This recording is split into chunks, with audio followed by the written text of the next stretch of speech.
Good evening, everybody. Thank you for joining us this evening. My name is Liz Deneef, and on behalf of Kildare PPN, I'm very pleased to welcome you all here this evening. We are joined by a distinguished panel of experts to discuss this evening's topic, Ireland's climate response. Where are we now? So before I hand you over to our host, Ali Sheridan, I just want to run through some very quick housekeeping. We have a great attendance this evening, so we will ask all guests to remain on mute if you could for the duration of the discussion.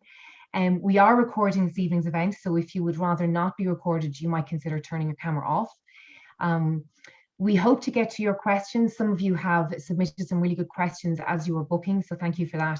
If you have questions throughout the discussion, please pop them into the chat box, and we will do our best to put them to the panelists as the evening progresses. So now I'd like to introduce you to our three panelists and, of course, to our host. So starting with Sean McCabe. Sean is Executive Manager of TASC Climate Justice Centre. Prior to joining TASC, Sean worked as a policy officer with the Mary Robinson Foundation for 5 years. During this time, he engaged with the negotiations leading to the Paris Agreement and the 2030 Agenda for Sustainable Development. He also led the Foundation's work on intergenerational equity. Sean spent 5 years working in the private sector as a risk analyst with Renaissance Reinsurance. He also spent 2 years working in a hospice in Kolkata, India, and worked with the Environmental Protection Agency in Sierra Leone, building the agency's capacity in geographic information systems. We're also joined this evening by Sadhbh O'Neill. Sadhbh is a lecturer in climate policy and politics at the School of Law and Government in DCU, Glasnevin. She has attended most of the COPs since 2015, including 2 of the intersessional conferences, where she was tracking the negotiations on Article 6 of the Paris Agreement in relation to carbon markets. She is a former policy coordinator of the Stop Climate Chaos Coalition and campaign coordinator for Climate Case Ireland, and is an independent candidate in the forthcoming TCD Shannon by-election to be held in 2022. And finally, we have Professor Peter Thorne. Peter is the director of the Icarus Climate Research Centre at Maynooth. He was a coordinating lead author on the Working Group 1 assessment of the Intergovernmental Panel on Climate Change and is a section facilitator for the upcoming synthesis report. He is co-chair of the Global Climate Observing Systems Atmospheric Observations Panel for Climate. He was an expert advisor to the Citizens Assembly and an independent advisor to the Joint Oireachtas Committee on Climate Action, and is a member of the Climate Change Advisory Council. So thank you to the three of you for joining us this evening. And of course, we have our host this evening is Ali Sheridan. Ali is probably known to many of you who are joining us this evening. Ali is a sustainability and climate advisor, lecturer and PhD candidate. She has spent her career working in sustainability across the private, public and NGO sectors in Ireland, as well as in the UK and Netherlands, and has previously worked with IKEA, Bord Bia and An Taisce's Green Schools programme. Her research focuses on sustainability leadership and how we can close the gap between dialogue and action. On a community level, Ali is a member of her local Sustainable Energy community and sits as a PPN rep on Kildare's Climate Action Strategic Policy Committee. So with that, I will hand you over to Ali. Thank you. Thanks a million, Liz, and thank you to everyone who has joined us here this evening, and a very warm digital welcome to Kildare. It would, of course, have been great if we could have had this event in person, but better to be safe. And with that in mind, I do just want to say that I hope everyone is doing okay, is in good health and in good spirits. So as Liz set out, we have an amazing panel with us this evening of Sadhbh O'Neill, Professor Peter Thorne and Sean McCabe. And we'll get stuck into hearing their expert input and views in just a moment. But before we do, I just want to spend a few quick minutes reflecting on the key climate developments that have happened both here in Ireland and at COP26 over the last few months, to set the scene a little bit for our panel discussion, where we're going to dig a bit deeper into the developments, figure out, are they enough in terms of what the climate crisis requires? What do they mean for global climate action? And what do they mean for us here in Ireland in terms of where we go next with our own climate ambitions?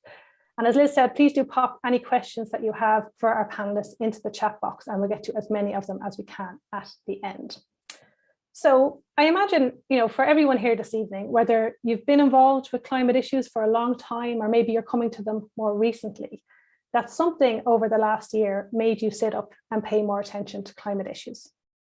It might have been the recent IPCC Code Red for Humanity report, which showed us at a time where we know we need to keep global average temperature increase under that 1.5 degree ceiling, the ceiling that scientists tell us is our best chance of a safe future. We've already pushed up average global temperatures by over 1.1 degrees, and we're starting to see the impacts of that increase around the world. It might have been the recent EPA State of the Irish Environment report, which showed that our climate metrics here at home are still going the wrong way. Our greenhouse gas emissions are rising, our sea levels are rising, our temperatures are rising. Or it might have been news report after news report after news report of climate disasters over the last few months. The extreme flooding across Canada, the US and Europe, the wildfires in Greece and California, the continuing devastation in Asia, India and Africa. And these aren't just weather events. Homes are being lost, livelihoods are being lost, and lives are being lost. And I imagine that it's also becoming increasingly clear that the climate crisis isn't just about greenhouse gas emissions. It's about our health, our air quality. We know here in Ireland, we're losing 1,300 people prematurely every year because of our air pollution, linked to how we heat our homes, how we power our cars. It's about our biodiversity, our natural world. We know our habitats and our species are increasingly coming under pressure. Our water quality is under threat. Our bogs, which are brilliant, valuable carbon sinks, resources that should be helping us absorb carbon, here in Ireland are now net emitters. It's about our livelihoods. Our industry is not yet prepared for the climate transition or planning how it is they're going to exist in a 1.5 degree world. It's about our homes. We're an island. Our coastal areas are coming under increasing pressure from sea level rise. We're seeing more flooding. How prepared is our infrastructure? How prepared is our insurance sector, for example? And it's about justice. Those least responsible for causing climate change are paying the biggest price. Those who are coming behind us are going to have to live through the very real impacts of our inaction. And it's about our futures. Everything we have built as a society for our future, our plans, our dreams, are all dependent on the assumption that our climate remains stable, but that assumption is starting to run out. So as you can imagine, the stakes are extremely high in terms of getting ambitious action on climate change, both here at home as well as collective global action, with a lot of the work needing to happen between now and 2030. So as I said, it's been a busy few months in terms of climate developments, both at COP26, which took place in Glasgow just a few weeks ago, and also here at home. But if we take a look at COP first, so COP stands for the Conference of the Parties, an annual conference that takes place as part of the United Nations Framework Convention on Climate Change, which is an agreement that was signed back in '92, where countries came together to agree to work on climate change. So we've been having these conferences, these COPs, since '95, and this COP just gone was the 26th one, the 26th attempt to try to get agreement on global climate action. And there are now 197 parties involved in these talks, which, as you can imagine, makes it difficult to get consensus. So I suppose we had a breakthrough year in terms of the COP process at COP21 in Paris back in 2015.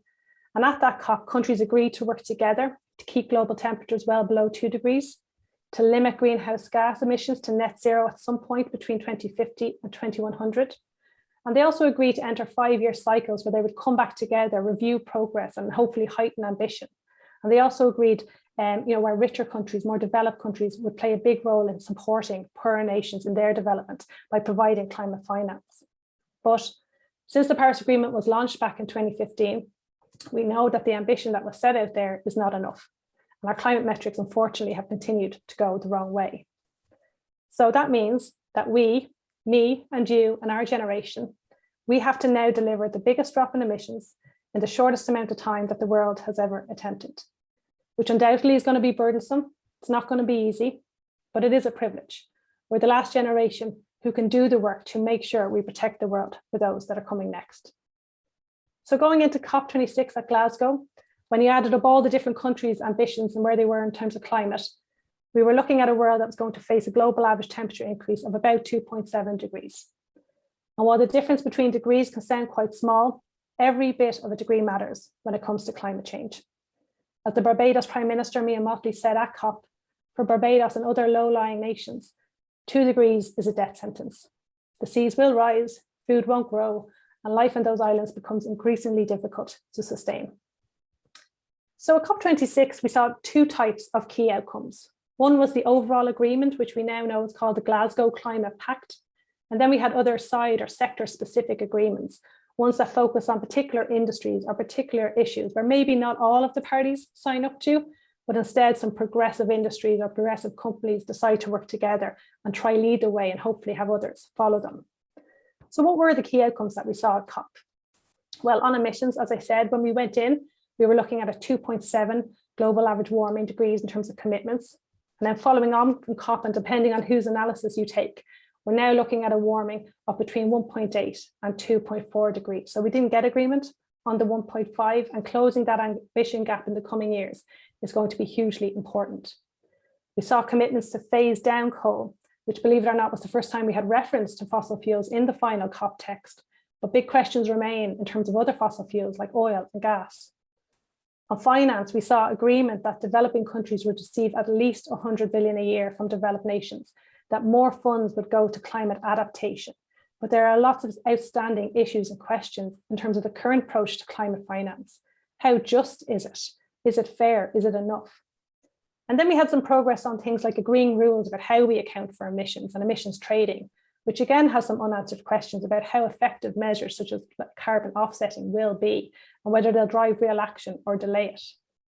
And then in terms of side agreements, we saw things like more than 100 leaders coming together to pledge to end deforestation by 2030, a global pledge to cut methane, a very powerful greenhouse gas, by 30%, an agreement between the US and China to work together, more than 30 countries coming together to phase out sales of petrol cars, and the launch of the Beyond Oil and Gas Alliance, which Ireland signed up to. So overall, I think we can sum up the responses to COP in largely two camps. From a more political, maybe industry point of view, there was the belief that progress was made, but acknowledgement that it wasn't enough. But from a more activist movement point of view, there was a lot of disappointment, not only with the outcome, but also with the process itself, and a lot of questions being asked about how inclusive or not the conference is and whether it is fit for purpose. But what about here at home? Well, a lot has happened in Ireland as well in terms of climate action over the last year or so. So over the summer, we saw the government approve the climate bill that sets Ireland on the path to net zero emissions no later than 2050 and to a 51% reduction in emissions by 2030. We saw initial carbon budgets being proposed for the years ahead. So as part of that 51% target, we're getting a better idea now what that's going to mean year on year. We saw proposed emission ranges set out for different sectors across Ireland, giving us an indication of what each sector is going to have to do to achieve their part of the climate transition. For example, agriculture might be having to reduce their emissions by up to 30%, transport by up to 55%, and electricity by up to 80%. And we also saw recently the draft climate action plan, a plan with over 400 actions across different sectors and teams, giving us an idea of how this huge ambition might be met. And while we're waiting to see the further detail, there's already a bit of some questions to be asked around, is there enough detail, accountability, ambition in the plan? And while it's easy to get overwhelmed by all the different numbers and targets, I think the key thing to note is what's being asked of us here at home and also globally in terms of the climate transition. It's truly transformational. It's going to challenge how we do things, how we live our lives, where we put our resources towards, where we work. And I suppose there's no getting away from the fact that it's going to be bumpy and challenging, but if we are following the climate science, it's what we have to do. So how are we going to do it? Can we do it? How do we make it fair? How do we each play a part? All questions we're going to explore now with our wonderful panel. So I might start with COP26, given it's fresh in our minds. And Peter, I might come to you first as someone who is deeply involved with climate science and indeed helping us all understand what the science is saying. Did COP26, in your opinion, and what was agreed there, reflect what the science is telling us? Did we see an adequate response in terms of ambition? So I think it was really interesting that for the first time, the outcomes, the decisions clearly followed the IPCC report outcomes and recognized their importance. There remains an ambition gap, but there also remains an implementation gap that is perhaps even more insidious because there are very few countries who have kept their word historically. And I have my doubts that we have hit an alleluia moment where countries start doing what they say. So I'd be very careful about over-reliance on 1.8 or 2.4. They are ambition. But many of those ambitions have huge challenges for implementation. And I think we need to be aware that there's an ambition gap, but there's also an implementation gap that is even larger. So where we're actually heading in terms of decisions that are made and policies that are enacted on the ground is more akin to perhaps a 3-degree world at the present time. We can probably preclude much, much warmer worlds. And one of the things that we certainly have since the 5th assessment report is we have much reduced likelihood of following the very, very high emissions pathways that have been assessed in IPCC. That would at this point require perverse decisions of reopening coal power factories, closing down renewable energy. So it's not as if there's been no progress, but the progress we have to date is clearly inadequate to meet an ambition of keeping climate well below 2 degrees and striving for 1.5. Yeah, I think that's a really key point, isn't it? Because, well, we heard a lot of talk. At the end of the day, it's still just talk in terms of pledges and agreement, and it's that implementation piece that's going to be so important. And over to you, Sadhbh, in terms of your own reflections, do you think progress was made? Where is the big gaps in terms of your point of view? Yeah, I think it was an interesting COP from a number of points of view. The UK presidency tried to corral all the announcements and pledges as close as possible to the COP to make it kind of pull everybody into the kind of winning zone and to create an atmosphere of success and to try to kind of prevent the narrative of failure from taking over. And as a result, I think there are some interesting developments. I agree with Peter completely. It all depends on how they're implemented on the ground. But there's a sort of sense of progress in relation to the multilateral process in terms of the ratchet mechanism really starting to kick in and, has a bit of teeth now. Yeah. So before the next COP in Egypt, which is another story, all countries are being asked to go back and review their NDCs and update them. And I think it's likely that we're going to see this kind of peer review mechanism happen on an annual basis and not once every 5 years. And that kind of sustained pressure on countries is going to make it very obvious who the laggards are in the international arena. Now, we do know who these countries are already, but they're going to be very much in the spotlight. And that's the nature of this process. We don't have a world government. There isn't any executive authority. The United Nations Secretary General can't force countries to do things. So it all depends on these very slow mechanisms and processes. And it's frustrating, understandably, for civil society and social movements. But outside of the multilateral process, you have these bilateral agreements. And the interesting thing about these is they won't be subject to the same kind of legal accountability mechanisms. And in the case of the US-China Accord, for example, it's quite fluffy altogether, but it does recognize that geopolitically, they're on the same page. They understand the problems in the same way. And given the kind of backwards and forwards before Glasgow's COP, lots of, finger pointing in both directions from both countries, that has to count as some sort of progress as well. And I don't want to, over exaggerate any of these things, of course, because what the atmosphere cares about ultimately is emission reductions and not talk. But just on the Article 6 side of things and the carbon trading, agreement on that part of the rulebook now means that the whole of the Paris rulebook is in force. And that's something that was delayed for a number of years, partly because a couple of key countries were holding back on issues around double counting and the use of Kyoto Protocol credits. The European Union was forced to make a very unseemly compromise in relation to those in order to outlaw the double counting with trading of emission credits. But I think on balance, Article 6 doesn't do as much damage as it could have, let's put it that way. It could have been another set of loopholes and mechanisms that would have just caused further problems. Certainly offsetting won't fix the climate, but at least the rules set down do recognise and do adhere to some of the principles of environmental integrity. However, the real action is in the voluntary carbon market, as you, Ali, would know better than me. So we have to keep our eyes on what's happening outside of these legally binding mechanisms. Yeah, some really good points there. And I think it's sometimes that stuff that doesn't make the headlines, the more mundane rule making, rule breaking stuff that actually can be so important and hopefully will be so important moving forward. But Sean, just to get your point of view, you were there, you've been involved in COPs in the past. Of the process itself, what are your reflections? Are we making progress? Do we need to redesign how we're doing things? I suppose it depends on what we ask of COP, Ali. It's, COP is like Sadhbh says, they're agreeing a multilateral rule book. A lot of it isn't that exciting. What was very positive, I think, about this COP was the amount of attention that was paid to it. I don't know if that was just because it was in the UK and we got a lot of media blowback, but I think there genuinely was a lot more attention focused, which is a good thing. But really, I don't think it was a step forward as a COP. I expected a lot more, given that we now know what it feels like to live in a planetary emergency, thanks to the pandemic.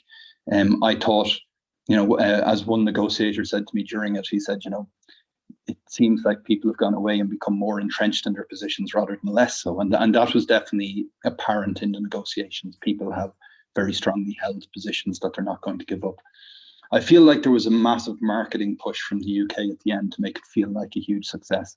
And it was very, very hard to listen to some of the least developed countries and small island developing states stating their opposition to the agreement whilst having to accept it.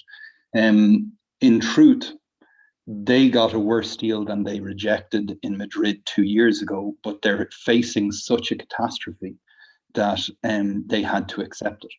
An example of that, we've heard an awful lot of talk about the doubling of adaptation finance as a success. Now, nobody talks about the absolute numbers. It's doubling from 20 billion to about 40 billion. And the UN Environment Programme already tell us that the adaptation gap currently is 70 billion. So it's getting the numbers up to about half of the adaptation gap. And that obviously is people's lives.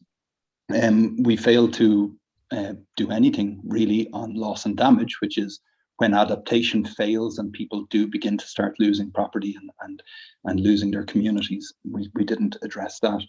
And then, as Peter pointed out, the gap that we're talking about in terms of ambition is really, really big. So we had this round of nationally determined contributions that got the Paris Agreement over the line, and we knew that was about 32 gigatons of CO2 per year above a 1.5 degree target. The cumulative impact of all the NDCs going to this COP was about 3 gigatons. So you need to hit that by a factor of 10 to get close to the 1.5 line. Also, the UNFCCC before this COP brought out a report looking at the support that's necessary for developing countries to realize their additional NDCs. So because developing countries need support to really reduce their emissions, they've all given a conditional and unconditional and nationally determined contributions. So they've said, this is what we can do without support, and this is what we can do with support. And the UNFCCC took that and added up all the amounts of money necessary. And by 2030, those countries require $5.8 trillion in order to realize their NDCs. And realizing their NDCs is critical for keeping us at 1.5. Now, we are struggling to mobilize 100 billion a year. We're just not doing it. The OECD tell us it's at about 70 billion, but those numbers are pretty fishy. Oxfam put it at closer to 30 billion. If you break down the 5.8 trillion per year between now and 2030, we need to increase climate finance by a factor of 15 or 20. So, we're just not, there's a lot of flattering to deceive in terms of COP and in terms of these sort of high-level political statements that happen around it. But the numbers really, really are not looking good. Yeah, I think you're right. I think I swung between the highs of the good coverage, getting it, I've across every type of media, with I suppose the reality of the numbers not adding up. But I think the big change for me, the positive one, was to see the change in dynamics from us kind of being passive recipients of what the good and the great decide behind closed doors to going through every little word uttered with a fine tooth comb, which is an interesting change. and hopefully will bear more fruit in terms of progress at future COPs. But I suppose just on future COPs, taking in, there's kind of a collective agreement there from the panel that, we're a good bit away from where we need to be, and a lot needs to happen in terms of ambition and, of course, implementation. So if I might come back to you in terms of, we're on the countdown already now to Egypt, to COP27, 49 weeks or so to go. What needs to happen to make sure that we close that gap? From whether it's a global or a domestic level, what can we do now to make sure that we don't see the weak outcome that we saw at COP26? Yeah, well, I think there's two key things. First, the COP presidency now moves to Egypt, and Egypt were and usually do lead the Arab group in the negotiations, and they have played the role of the laggard in many instances, certainly in relation to Article 6. I have to say that their contributions were really difficult to listen to most of the time. So I was very concerned when I realized they were going to be taking over the COP presidency, because it's a very important diplomatic role. The presidency prepares all the sort of diplomatic working papers in advance, sets the agenda, builds the trust and gets all the different parties together. There's lots of bilaterals that happen behind the scenes. You have the big intercessional that happens in June. And at that stage, the agenda for COP27 will be pretty much set. So there's an awful lot of goodwill that has to be built up in advance.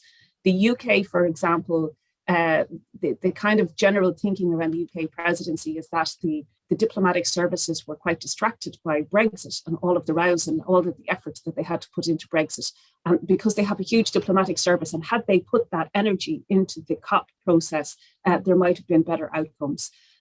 So that's just something to bear in mind, that it isn't just a case of turning up and chairing a meeting. There's a lot of expectation on the presidency to do a lot of the leadership role behind the scenes. And unfortunately, Egypt's track record when it comes to civil society and demonstrations and protest is absolutely appalling. There's been no protesting allowed in Egypt, as I understand it, for the past 10 years. So you can imagine that environmentalists in Egypt are very concerned about the kind of security dimension to the next COP being used as a further crackdown tool against their activities. And it'll be easy for activists from other countries that have passports to turn up if they can afford to get there. But the reality on the ground is that the kind of more regional environmental groups who do need support, who do need to be in the spotlight, are very likely to be excluded. And the idea of activists being allowed protest at the COP is kind of hard to imagine, especially given that the UK presidency did such a good job of keeping them all away. They were completely invisible at the COP and kept a shuttlebutt distance away from the blue zone.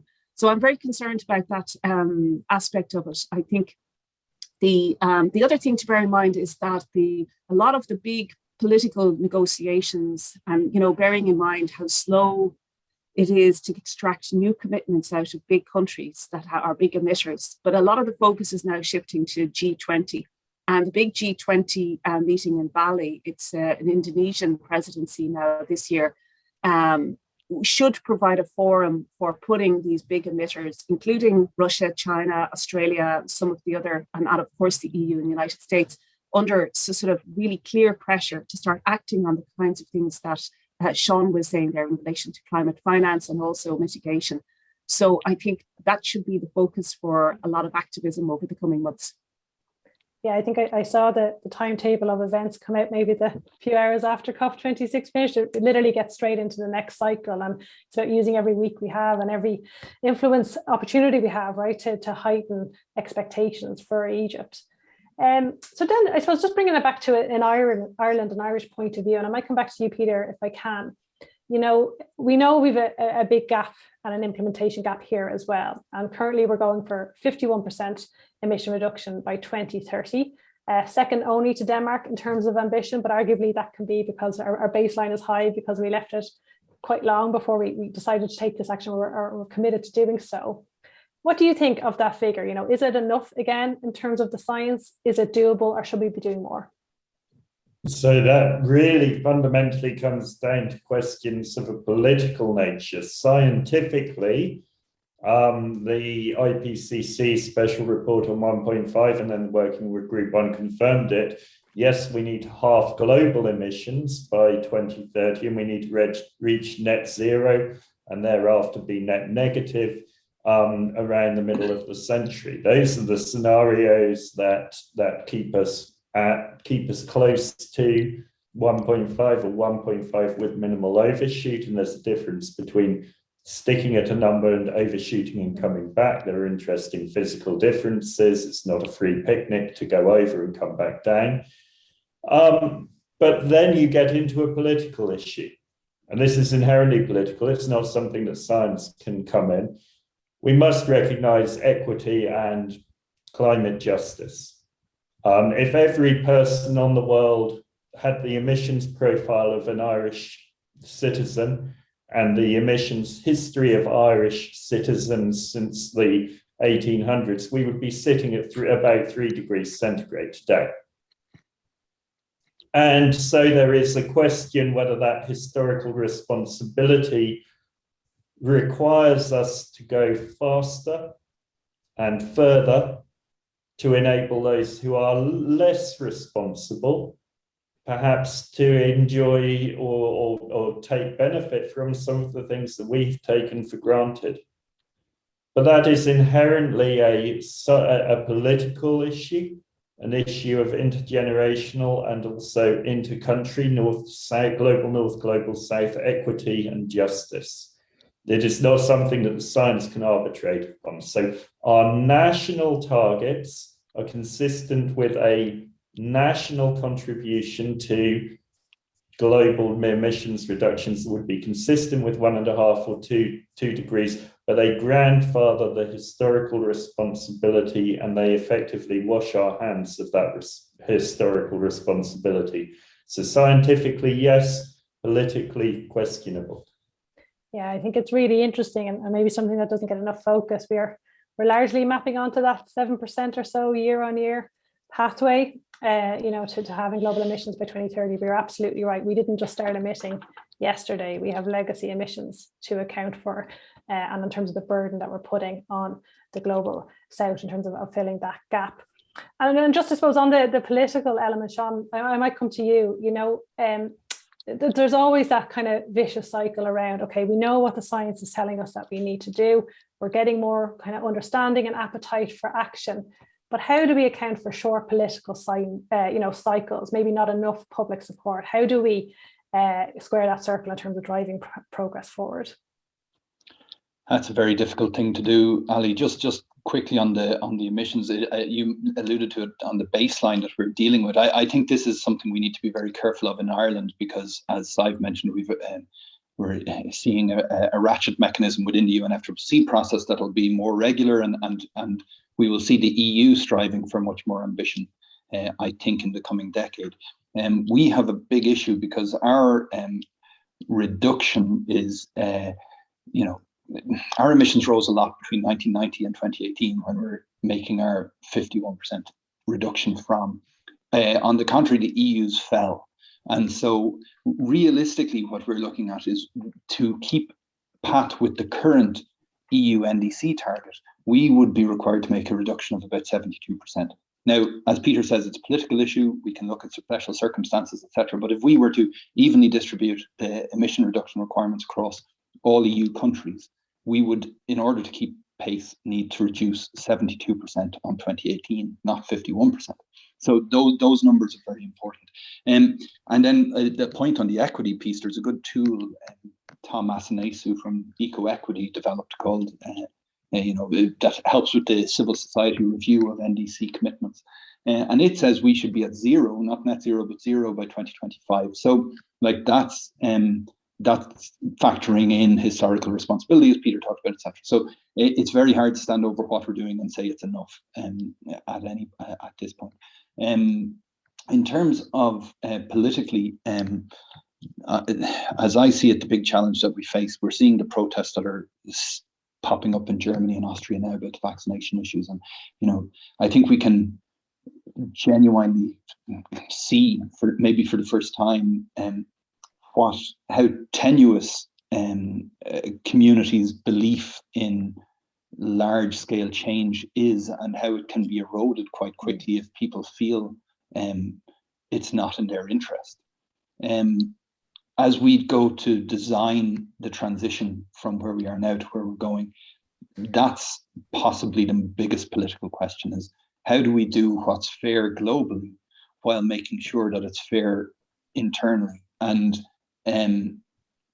you know, what hasn't come up in this conversation at all really is the private sector and how we treat them through this. Because one thing that we're doing is treating them very well. The only just transition that's ever happened in history was from the slave trade in the UK, when the slavers, not the slaves, the slavers were paid enormous sums of money to end slavery. And I feel like we're setting up for a similar transition here, where we're going to pay the largest emitters, like the fossil fuel companies, etc., the largest amounts of money in order to make sure that they're not left unhappy by this transition. What we should really be doing is taxing, and Ireland should not be the biggest contribution we could make, and the current single biggest damage that we're doing to the global climate response is our corporate tax rate, because we are facilitating the removal of large sums of finance from developing countries and from our European neighbours and elsewhere, and from ourselves, subsidising these enormous companies. And then we spend what little public finance we have trying to create enabling environments so these guys go and do what governments should be doing, which is, dealing with mitigation, dealing with adaptation. And there's no profit to be made in adaptation, and there's no profit to be made in helping the poorest people in the world. So they're definitely going to be left behind based on this model. So these are the types of considerations that we really need to get serious about. And, Article 1.2c of the Paris Agreement is about aligning all financial flows with the objectives of the Paris Agreement. And currently Ireland's position in terms of a corporate tax rate is fundamentally against that. And really, if activists wanted to be doing something really constructive on climate action in Ireland, it would be attacking our status as a tax haven.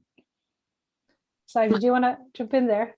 Yeah, I just wanted to mention one thing, though, in answer to your question about how you get that long-term political commitment, overriding the short-term cycles and attention spans of politicians as well. And I just wanted to remind us that the climate bill or the Climate Act as it is now, is precisely that mechanism for kind of institutionalizing long-term commitments. And one thing that we haven't paid as much attention to, I'll be interested to hear Peter's comment in relation to this, is the fact that the Act commits us to a long-term climate strategy as well, because without that long-term commitment, it's impossible to get the short-term mechanisms in place and the trajectory going in the right direction. We've become very focused on 2030, and that's right and proper, but we also need to have a clear pathway to net zero, or even zero itself. I think the political debates around the climate bill were extremely important, because they kind of give an opportunity in a kind of parliamentary setting, in our representative democracy, to put all the issues on the table, to put people's fears, concerns, distrust in various authorities, and the balance of elements in the bill between the accountability side, the target setting, and the duties and responsibilities of ministers and government are really important, and we shouldn't underestimate the impact of that. But at the end of the day, it still falls to the various authorities to implement the actions necessary to achieve the targets. And of course, it's not obvious how they will be held to account outside of the Oireachtas. I don't know how the litigation route can proceed the way the Act is written. But nonetheless, the fact that it is legislation, it's a kind of collective commitment. And, I think we should use it and ensure that all of the political representatives, especially the ones in Fianna Fáil and Fine Gael that voted for it, back it and back the implementation of it. I'm concerned that they might try to claw back some of the targets and the mechanisms and create loopholes down the line. But it's about as robust a mechanism as we could get for getting that kind of long-term clarity and commitment in place. Yeah, I think that there's some really interesting points, and I'll come to you, Peter, now just on them. But yeah, absolutely. I think there's lots of questions are yet to be seen about the bill, right? There's a lot of hope in it, and hopefully it does change our path. But potentially we're already seeing a little bit of public clawing back or testing what that might look like. And equally, Sean, I think you've some excellent points there. And as much as that term sustainability has been watered down and commodified, I think we're at risk with doing that with just transition. as well, in terms of, who's coming looking for support for just transition, and where that balance should lie. But Peter, I'll come back to you, and keeping with an Irish context and kind of again getting to how we're going to do this.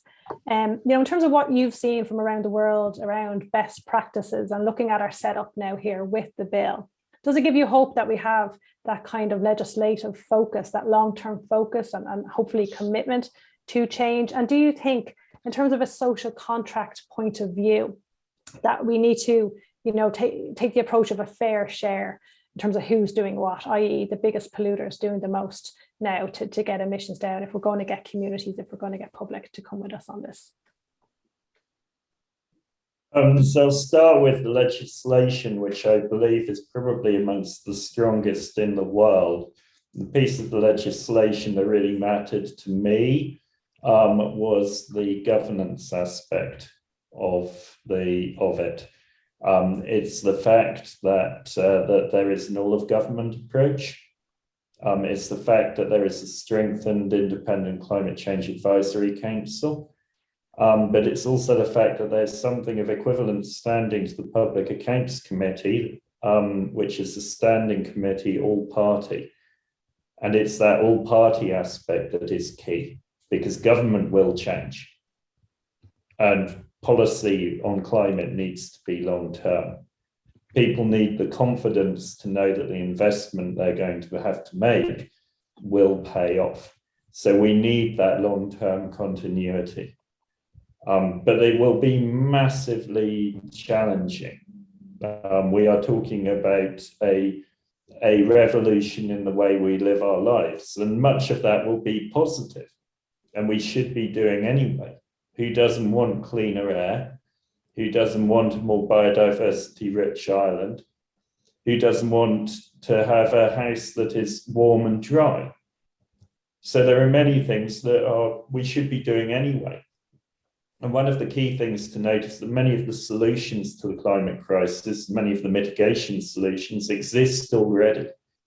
It's not like we're going to have to invent new things. But there are also enormous opportunities for Ireland to be a leader, to develop new solutions. Restoration of peat bogs is one such area, but there are a huge number of areas where we could develop solutions. Also, if we start using indigenous technology or indigenously developed technology, we're no longer throwing millions of euros out of the door to countries of questionable, in many cases, repute for our fossil fuel addiction.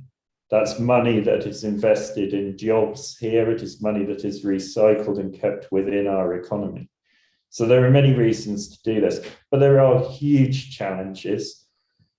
And also there are some sectors where the solutions are not available. I do think it is reasonable to look at those where there are solutions, and those solutions make economic sense, to take more of the lifting. If you have two things that have the same result, one costs half as much and has less of an impact on people's lives, livelihoods, you would be mad to say, well, you've got to do equal effort in both. So we need some sane approaches. But if we're going to reach net zero, we're going to get to really tough questions, particularly for the agriculture sector.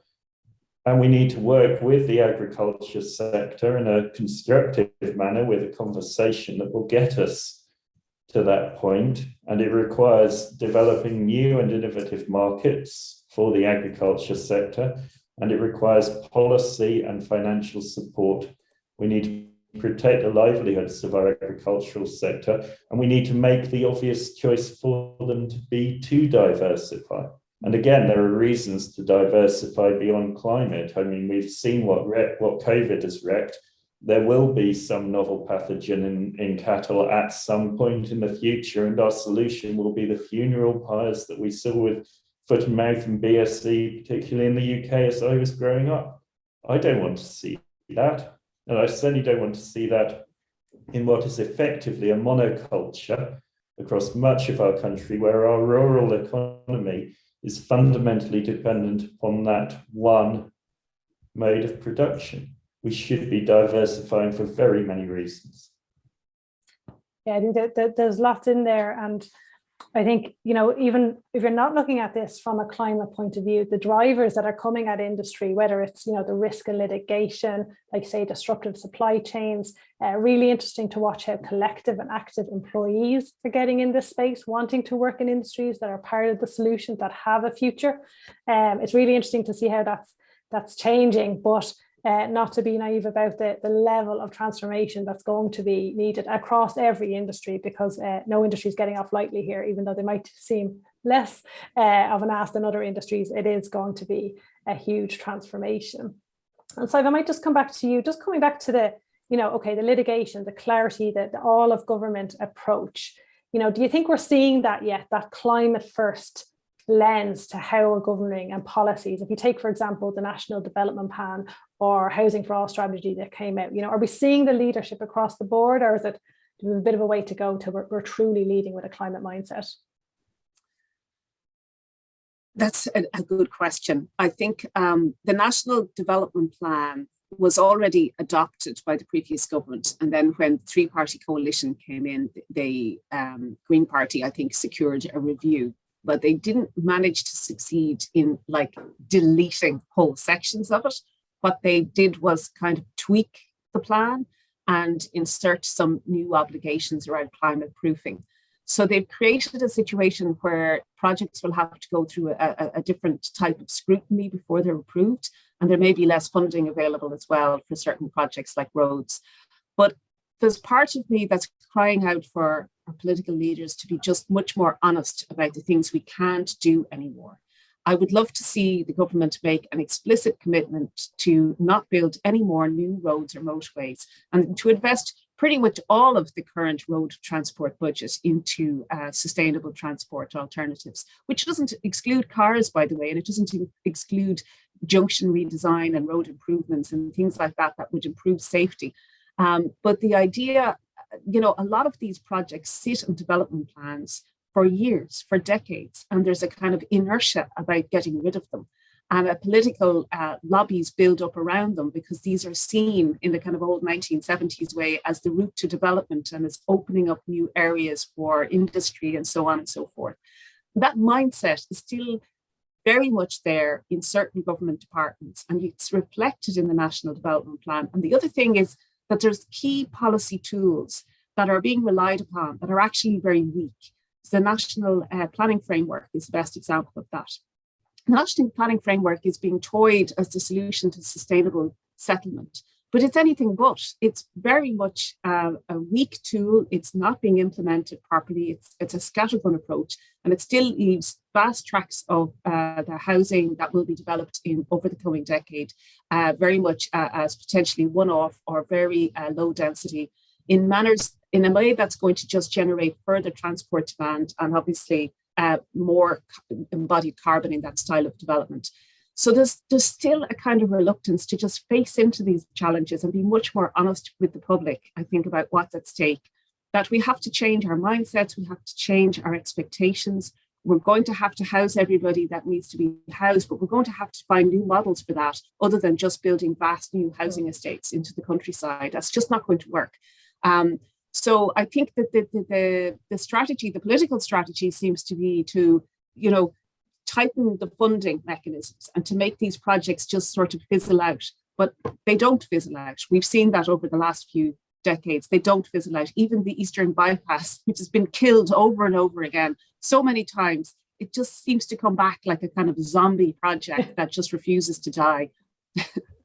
Yeah, and I think there's two key things in there, because I think we talk a lot about what we have to do, and maybe we need to talk a bit much more about what we need to stop doing as well, whether that's around the new roads or the kind of new greenfield sites. And equally that point about new thinking, because well, the science is, it's scary, right? And it's going to ask more of us than we even know, I think, at this stage. But with that comes a license to think more radically and think much bigger. And maybe if we are better about that honesty piece and the communication piece, we could start getting the more radical ideas out there that inevitably will need to happen. But Sean, I might come back to you. So in terms of, we've got some political challenges, some hopefully positive movements in that space, but I know a lot of your work is around communities and community activation and the key role communities are going to play in this transition. You know, from your experience and your work with Irish communities, you know, what's working well, what's getting in their way, what do we need to do to really unlock that huge potential we have for Irish communities to drive change? I think it is a sea change in how we perceive what communities are capable of. Kind of goes back to my last point about the private sector. You know, we're willing to trust vast sums of money to private entities, but we won't put very many resources at all into the hands of communities. And when we do, we want such meticulous reporting that, you know, it would stymie the best intentioned. I think we have to grapple with a few key assumptions. First of all, people don't actually care about climate change as much as we'd like to think that they do. The majority of people are much more concerned with other issues.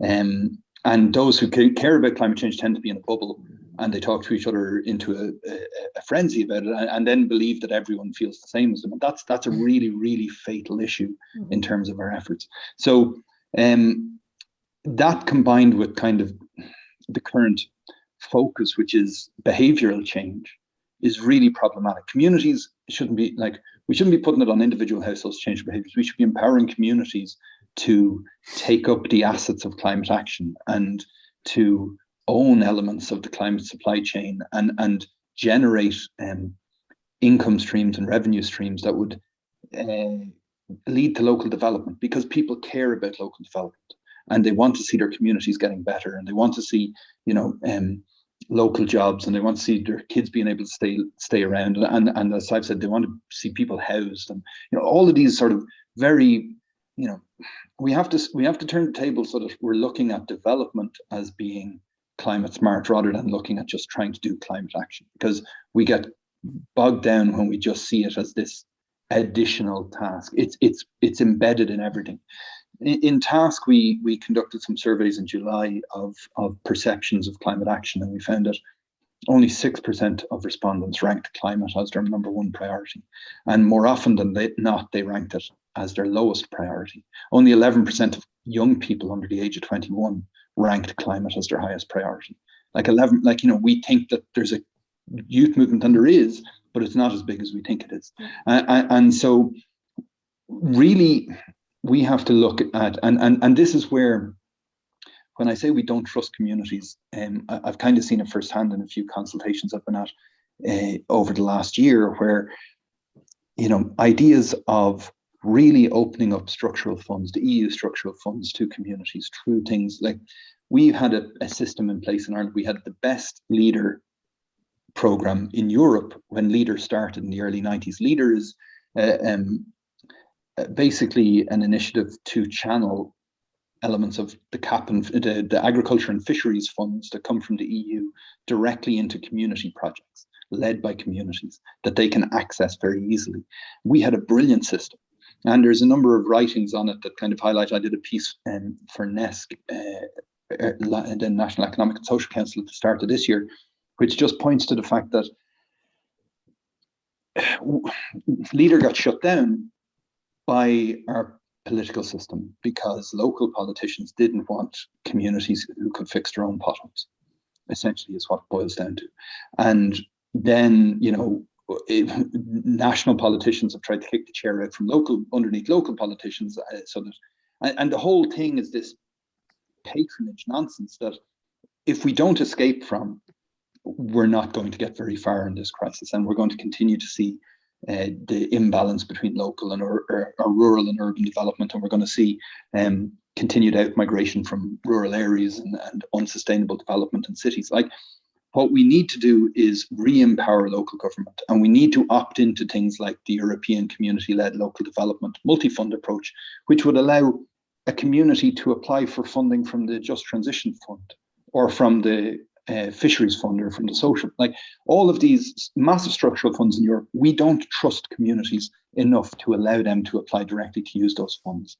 And that's a crying shame, because, you know, we've just completed 2 projects in task, one in Ardra and Donegal and one in Phibsborough, and we've looked at basically the model is called the People's Transition, and we listen to communities and we listen to what they care about, and then we try to understand how you design climate action such that it addresses what communities care about. Well, very quickly we found some really interesting projects, like a retrofitting cooperative in Phibsborough, or a courier cooperative to address the 20% of emissions that come from the last mile of deliveries. Now, if you just gave a community the resources to set up a cycle courier cooperative, you would immediately take people out of precarious work. You would, who are working for Uber or Just Eat or any of these companies that leave them in very vulnerable situations. You'd have them profit more from a system that everyone would enjoy having their deliveries through, rather, because they'd know that what they were spending on it was going directly to the workers. And you'd reduce emissions, and you'd help address some significant tensions that exist between non-national communities and local communities in the inner city. But that requires putting money into the hands of people who don't normally get access to money, and we don't have the political will to do that in this country. So, I think re-empowering at the local level, local councils, and opting into community-led local development multi-fund structures in the EU would radically transform what we can do. Yeah, there's so much in there, and I think a lot of people here on this call are involved in community work, and will probably share the frustration sometimes of how hard, even when you've got the buy-in and you've got the ideas and the local knowledge, just the barriers that still exist. And you very clearly pointed out there, Sean, that whenever we're dealing with climate, there is just so many co-benefits and other issues we can move on by tackling climate, which is for me one of the most exciting things about climate action, but certainly there's room to discuss new approaches. So we've got loads of questions in from the floor, which I'm going to just throw at you now to see how many we can get through. But I might start with you, Peter. A question in from Owen. Has there been a financial modelling of Ireland's pathway towards our climate targets that you know of?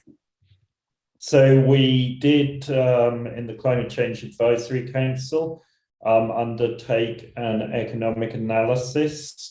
The modelling that was used to inform the viability and therefore the pathway to get to 51% was based upon a range of models. The impact upon GDP or GNI, depending upon your preferred metric, is somewhere in the range of 2 to 3%, maybe. But to give an idea of the context of that is smaller than the financial crash. It is smaller than the impact of Brexit, and it is smaller than the impact of COVID. So one of the things that I think people see is just reduction in GDP and think, well, that's bad. But many of the reductions that we have seen, and many of them are long-lived, the financial crash is a long-lived financial impact upon Ireland, where you felt for generations. They're larger than what we're talking about is needed for climate action. And we're not all living in caves just because we suffered the financial crash or Brexit. Clearly, we would rather not have had those occur, but the financial implications of hitting the climate targets are inherently manageable. They do, of course, mean that we won't have capacity to spend on other things, and that's both as private individuals, but also as a government. But we've been here before. We have never had infinite money. We have never been able to spend everything we want. We need to spend it on climate action, because the one thing that is very, very clear is the costs of inaction will dwarf the costs of action. The consequences for Ireland and the globe of climate change continuing at the pace it is, going to 2-3 degrees, is much greater than the cost of anything to mitigate that action. But it is a cost, a saving that we make in the future, and it is a counterfactual saving. It is saving that we know we will make, but we will never be able to prove, because hopefully we will never go to that world and never therefore see the consequences. But everything we know about the physical science and the economics says that if we don't take the action, it's the ultimate false economy. We will be in far greater financial straits, with far greater loss and damage, far greater negative impacts upon society than anything we do now. And I think when you hear that we could do it with 2 to 3% of GDP, it makes it equally achievable, but equally frustrating, right? That we haven't moved quicker. And I think there's an onus on all of us to always ask when somebody uses the argument of the cost of taking action to challenge back on how exactly we're going to manage the cost of not taking action. So Sadhbh, I might put this next one to you from Suzanne. Do you think we could be smarter engaging people in climate change by linking it more to health, like air pollution, water, etc.? Yeah, that's a great question. As it happens, I'm working with colleagues in DCU and community law and mediation on a project on environmental justice. And the idea is we want to investigate the extent to which environmental harms and so on are being experienced by marginalised communities in Ireland. And what we've learned is that there's very little data available. Like nobody's even bothered to collect the data linking air pollution with socioeconomic disadvantage. But a few things stand out. For example, like Dublin 8 has the lowest rate of car ownership in the country, and it has the worst air pollution in the country. So it just shows you that it is very important to make these links. And sometimes the health data is a little bit more advanced than the environmental data in terms of its geographical links, because some studies by hospital consultants have been linking A&E admissions to poor air quality in particular locations. So there's no question about the causal relationship between particularly air quality and hospital, and we're not even talking about poor health here, hospital admissions with severe respiratory illness.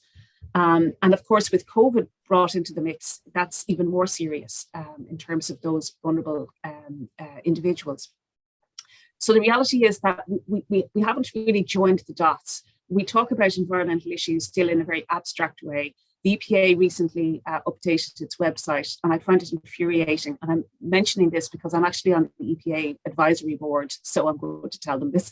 But it's very, very difficult to use environmental information. Like all the data is available, but it's very hard to engage with it and kind of figure out what's really happening in your area and what you can do about it. And at the same time, a lot of the consultation processes that we've all been engaged with over the last few years very much treat individuals and communities kind of black boxes that don't know anything and that need to be told what to think. So they just give us a load of information and tell you this is what climate action is. And there's really very little sense that you can trust, in very much in the way Sean was explaining, trust communities to figure things out themselves, which is very frustrating because the way that government approaches things is not necessarily set up for success. People aren't necessarily going to be persuaded and motivated to participate in a government-led process in the same way that they will get mobilized around a community initiative, whatever that is, whether it's tree planting or, a cycling co-op, whatever.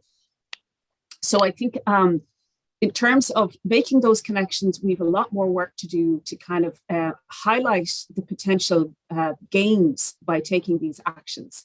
Peter mentioned a few of them, and there's some research just been published in the most recent issue of Nature, Climate Change, about the range of well-being benefits from climate mitigation policies. And some of these are not easily measured and factored into the kind of narrow economic analysis that the likes of McKinsey have done for the Climate Action Plan. They're not necessarily easy to quantify, and they're not necessarily appropriate to be quantified. They shouldn't be commodified or measured in the same way as GDP impacts and so on. So I think there's a big communication lesson to be learned there, and there's also one of really empowering people, because if there's one thing I've taken away from the last couple of decades of environmental and climate campaigning and various things, is that knowledge by itself does not lead to action. We are inundated with information about climate change. We have all the solutions. Everything is written down. We have libraries full of solutions, but it's not empowering people to act. And it's not, shifting the mindset, and it's not putting enough pressure by itself on governments to take the leadership that they need to take. So we need something else. So I definitely agree with the question. Yeah, no, I think you're absolutely right. And I think we always have to remember that communication is not engagement. Communication is not empowerment. They're different things, and we need to go to that next jump around activating, actually taking action. And I think you're dead right on the well-being indicators, because, if we look at GDP alone, we did pretty well through COVID, right? But obviously we didn't in terms of the impact to, our families, our friends, health, mental health, things that GDP doesn't take regard of. So we have a big opportunity there to rewrite how we measure now progress, I think, moving forward. So I'm going to squeeze in a little question, if that's okay, and then I'll come back for questions on the floor. But Sean, maybe to come to you, just, give us a few years. We're making big movements at community level. We're getting more activated. Do you think those groups at community level maybe have a bit of work to do to come together to form a bigger common force? Do you think maybe there's a bit of segregation at the moment in terms of environmental movements in Ireland to make politicians feel the pressure? I'd argue maybe there's not enough diversity in the environmental movement in Ireland, and that's maybe more the issue than obviously you've got different groups working within communities. Generally, they're all doing similar stuff, and maybe could do with networking a little bit more. But I do think we need to have a root to branch review of all participations. I've mentioned the kind of consultation process that we do, this black box process that we do, which is really meaningless and sucks up so much resources from organizations all over the country and from people who work really hard to put in submissions that they ultimately never know whatever happened to it or whether the recommendations were taken seriously. The PPNs, I think it'd be good to understand what works, what doesn't, revise that, see how inclusive they are, see who's included, whose voices are there. We don't discuss class ever in Ireland in terms of climate action. We need a very serious conversation about who's in the room in terms of we can't shy away from the question of class. We also, to be honest, the biggest issue is one that's not very well documented at all, as I see it, and that's the last government made a very dodgy move against the will of the Dáil, remove the independence of citizens' information, which is huge. So basically, Regina Doherty, as Minister of Social Protection, made it so that to get on the board of citizens' information, you had to apply through the department, which for a grassroots body, which is to basically his purpose is to provide access to information as is called for under the Aarhus Convention, to be co-opted in such ways is a very serious, and against the will of the Dáil, is an enormously undemocratic move and needs to be looked at and addressed. So down the line, if we were all doing very well and moving forward, I think we would have had a citizen-led review of all elements of participation. I think we'd also have stopped talking about climate change, because I think it's off-putting to people. I think we, and I've seen some comments about, and Peter's dead right. The cost of inaction is far greater than the cost of action, but we can't get bogged down in that argument with people because people don't know it. And as Sadhbh says, it's not for a want of information.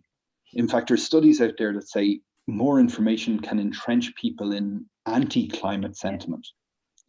So what we need, it's not about proving people wrong or explaining to people or getting them on board. It's about having the conversation that they want to have and doing that quite urgently. So I think it's the environmental movement that has to change the most and has to sort of, one of the things that strikes me is the beef plan movement was a huge missed opportunity for the climate movement. Environmentalists and climate activists should have been down with the beef farmers supporting that protest, because it was a time to have a very real conversation about livelihoods and the future and how things could become better both for people and the planet. So to me, it is that it's changing the conversation so that we're talking about expanding the capabilities of people to live higher standards, a greater standard of living, greater incomes in some cases, and then how are we doing that in such a way that we're reducing emissions and building our adaptive capacity? And if we can be having that conversation, I think that's the right way around, rather than waiting for people to catch up to how knowledgeable we are, if you know what I mean, because that's kind of not going to work. Yeah, really important point. And to come back to your earlier point as well, I think it's so important we don't fall into that false lull that everyone's with us on this in terms of action and the silo that we all typically live in and operate in at the moment. Because I think even that task study is really worth reading in terms of the messages that do resonate and that equally that don't. Certainly ones I've been guilty of putting out there too much. I learned a few lessons myself. So just a few more questions from the floor, if that's okay. So from Declan, I might put this one to Peter, if that's okay. Just in terms of getting the transition done. Do you think that Irish regulations will allow for the rapid change we need to make? And he gives the example of Equinor recently, the offshore wind company pulling out, maybe because the regulations weren't ready or moving at pace to suit their agenda. Yeah, so I mean, if you'd asked me this question 2 years ago, I would have given you a very different answer. But COVID has proven that if the will is there, we have the ability to move very fast. We are a small country. We can be an agile country. We need to overcome the entrenched interests that allow us to enable us to become a net power exporter by exploiting offshore, onshore wind, solar, wave, if we can develop the technology, tidal. We have more than enough energy around us when we have technologies that can harvest it, and we need to unlock that potential and become energy self-sufficient and a net energy exporter on a regular basis to the rest of Europe. So we have an income stream as well as secure power. The same with forestry regulation. Okay, some of it is tied up in European regulation, but most of it is a national competence. We have the ability. The all-of-government approach is relatively young. The legislation is relatively young, so I would not want to be seen as a bashing on the government before they've had the opportunity to turn the ship around. But we, the citizens, need to hold proverbially their feet to the fire and say this matters to us. Our energy independence matters to us, that energy is clean matters to us.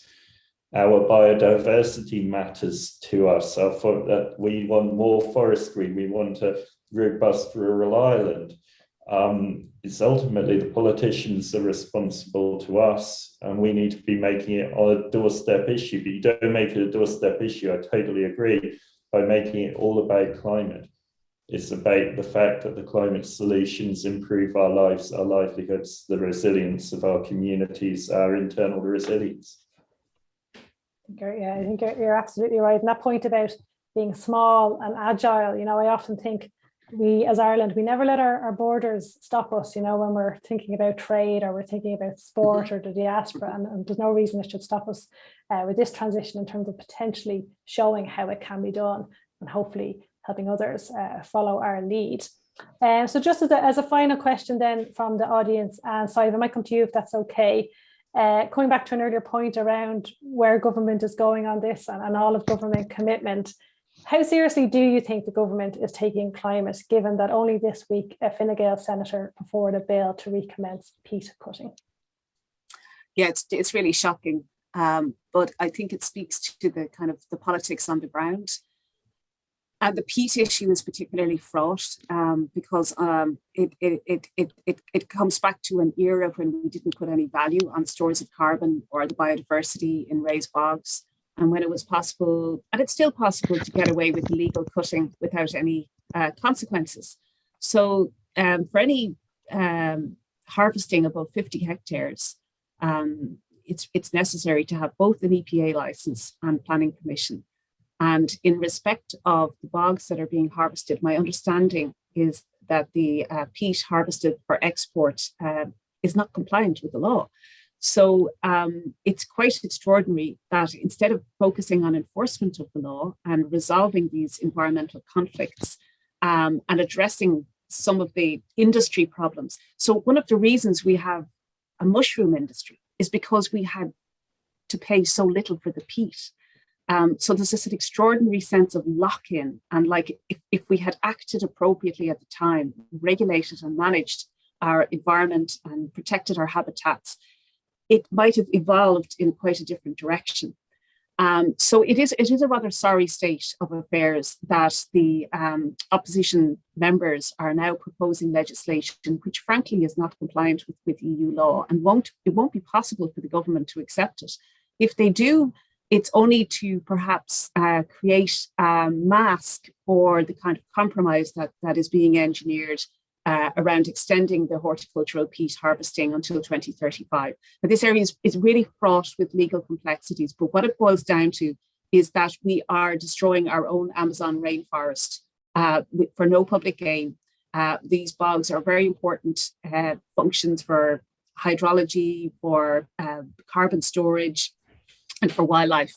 And the idea that we would allow this to continue any further is just unthinkable. But it's worth pointing out that the only reason this crisis evolved in the courts is because Friends of the Irish Environment took a series of legal actions over the last 10 years. The EPA didn't act. The planning authorities didn't even know who owned the bogs that were up before the courts. So it speaks to a kind of policy failure and a state failure across the board. And unfortunately, now the politics of it all is picking up some of the pieces, but it's really too late. Yeah, I think it's an important point to make around the kind of liturgy of failures along the way that got us to this point, because I think we talk a lot about, getting people's hearts and minds, and I often talk about, it's hearts and minds and mandates. We need everyone pulling towards climate, and we need to have an honest conversation with industries, I think, as well, about why inaction wasn't taken, why the transition is going to be bumpier, and equally the risk to that industry of not shifting. We seem to still be presenting it from some fronts that it's take climate action and it's tough and it's expensive, or do nothing and it'll be grand. And as we all know, it won't be grand.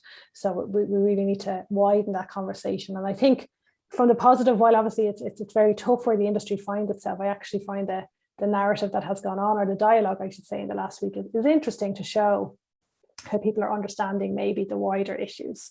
But yet to be seen where that one ends up. So just as a final question, and I'm not sure if we've lost Sean, Liz, I can't see him there at the moment, but I'll just go to Peter if that's okay, seeing if we can find him. Getting away from hyper individual actions like turning off lights and using your keep cup, what one other action would you ask each of our audience to do this evening off the back of this discussion?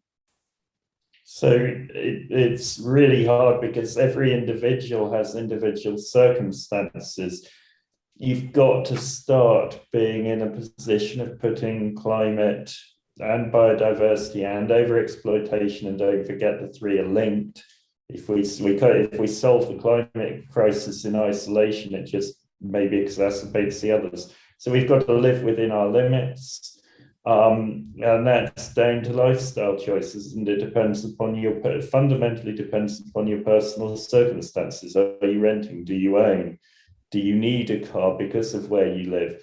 A whole bunch of things. But when you are making decisions, when you are thinking about things, do think about the consequences of those decisions. Consciously try and force yourself to think, well, what is the consequence of this for climate, for biodiversity, and in terms of our exploitation of what is a finite Earth? Because if you look at the images from space of the Earth, we truly are unique. We are this blue dot in a sea of black. If we muck this world up, we have nowhere to go. So it is up to us. If we want to live a nice life, if we want to hand on to our children, our grandchildren, but many generations hence, a chance to enjoy and live a peaceful life, we need to be making these decisions. We're the first generation that really, truly understands the consequences of our actions.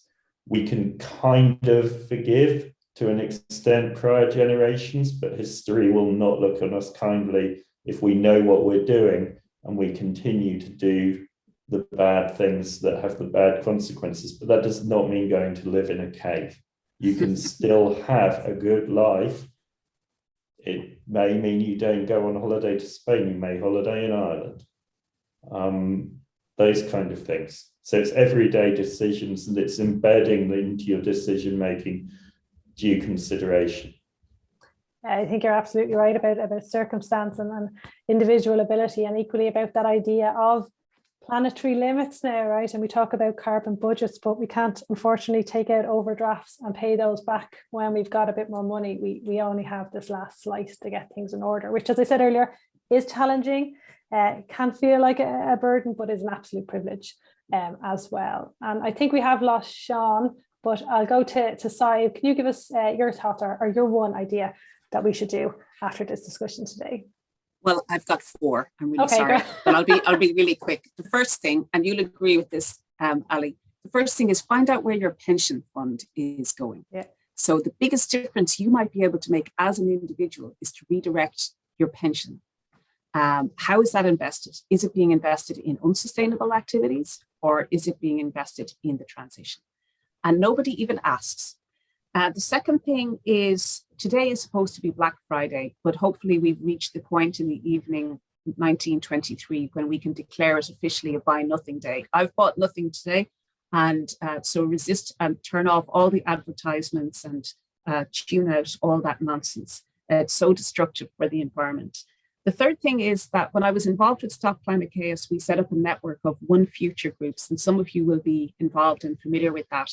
And it's a platform for individuals to come together as a community in our Doyle constituencies and talk to our TDs. We had one the other night with our TDs where I live in Carlow Kilkenny, and we had 60 people show to an online meeting. And that was just phenomenal. It's a growth over the year. We had done a lot of preparation in advance. Sadly, only 2 of the 5 TDs showed up. And I did not think that they realized how many of us would be there ready to meet them. So that kind of political pressure it's pretty soft, it's pretty easy, it's very much accessible to anybody, and it's not political in any sense. It's very, very empowering though.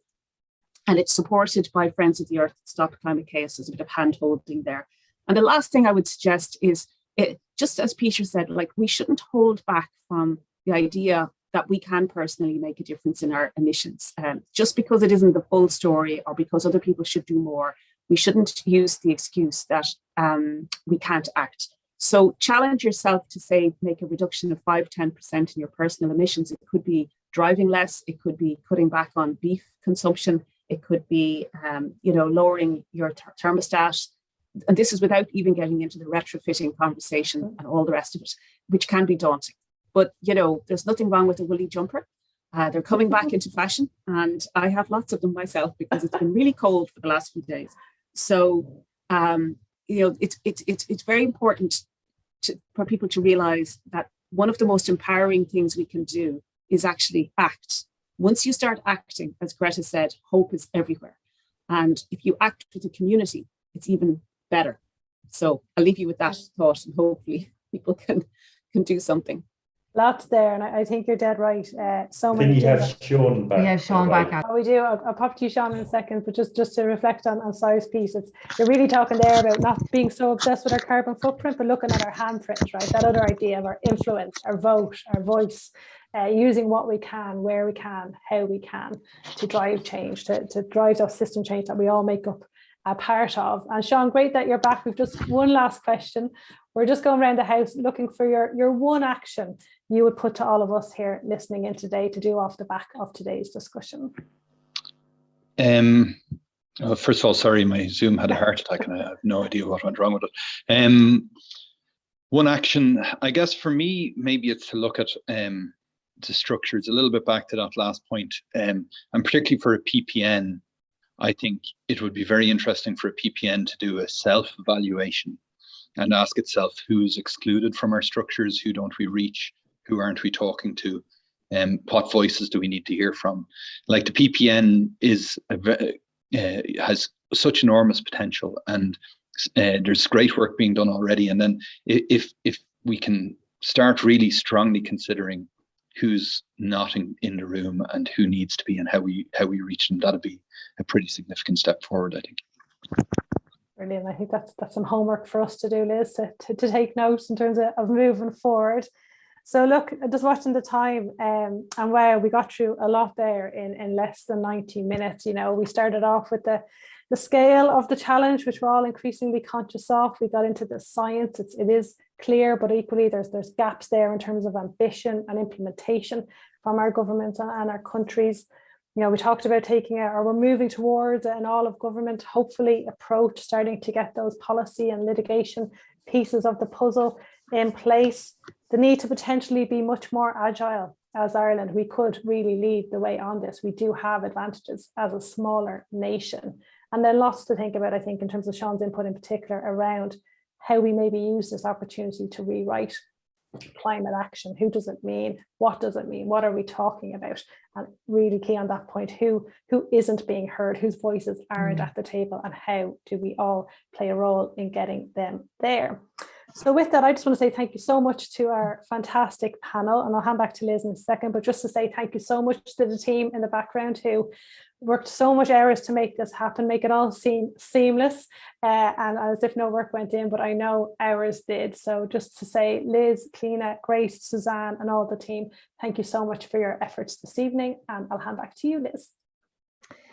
Thank you so much, guys. That was really, really informative and challenging and interesting, a very pleasant way to spend a Friday, and yes, a good balance side to Black Friday.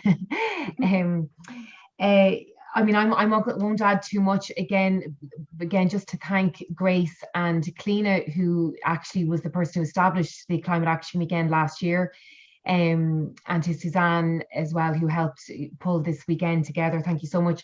And to our amazing speakers. I have to say, it's a testament to this sector that when you reach out and ask people for time and information and knowledge, my experience is they're always keen to help if they can at all. And that applies to Peter and Sadhbh and Sean and Ali, all of whom I'm sure have much more exciting things to do on a Friday evening. But I think it says a lot about no, but I think it says a lot about the passion people have. Like, if they can spend an hour, and if, you know, informing and helping people understand this very complicated issue more, my experience is people always want to do it, and I really appreciate that. There's a lot of expertise in the room tonight.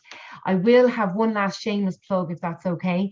We do have 10 events on this weekend, so I'd encourage everyone to check out kildareppn.ie/climate action weekend. We have, I'll be a bit cheeky and particularly mention that we have 2 events on the bogs, and the reason I want to highlight those because it's a really key issue for Kildare in particular. One is an in-person event, so you'll need your wellies, and the other is an online event tomorrow at 12 o'clock about the proposed National Peatlands Park.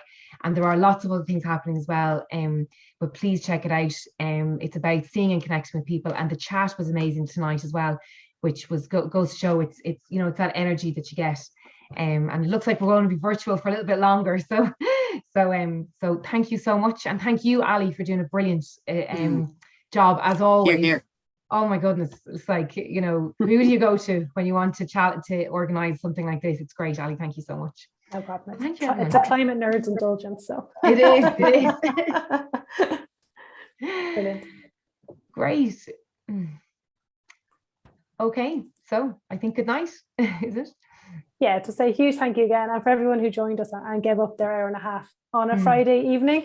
And just to come back to that point about hope and size hope, you know, hope can only come with action. So good to take some reflection, I think, on what we've heard and listened, and hopefully we'll get loads of new members to our PPN in the next few days, or you might join a One Future group or your local community group. Absolutely. But we're only going to get there through action. So hopefully that's something you'll consider. Great. Thank you, guys. Thanks, everyone. Okay. Good night. Bye. Bye-bye.